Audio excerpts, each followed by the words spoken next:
முக்கிய செய்தியை பார்த்து வருகிறோம்.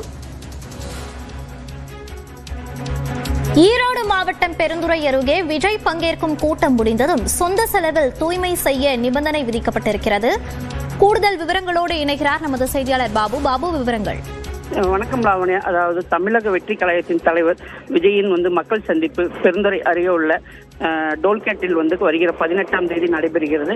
இதற்காக காவல்துறையினர் 84 நிபந்தனைகள் விதித்திருந்த நிலையில் அந்த பொது மக்கள் சந்திப்பு நடைபெறும் இந்து அறநிலை சொந்தமான என்பதால் அனுமதி தருவதில் காலதாமதம் ஏற்பட்டது. இதனை அடுத்து இந்து அறநிலைத்துறையின் உதவி ஆணையாளர் சுகுமார் விஜய் பிரச்சாரம் மேற்கொள்ளும் இடத்தை ஆய்வு செய்தார். ஆய்வுக்கு பிறகு 5 நிபந்தனைகளும் தற்போது அனுமதி வழங்கியுள்ளது தெரிய வந்துள்ளது.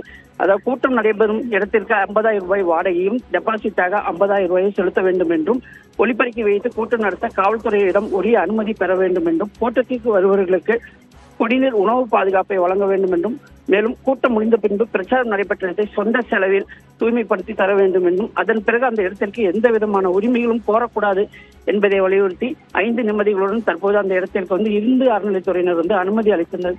இந்த அனுமதியை அடுத்துதான் தற்போது காவல்துறையினர் விஜயின் மக்கள் பிரச்சாரத்திற்கு அனுமதி வழங்கியுள்ளது குறிப்பிடத்தக்கது.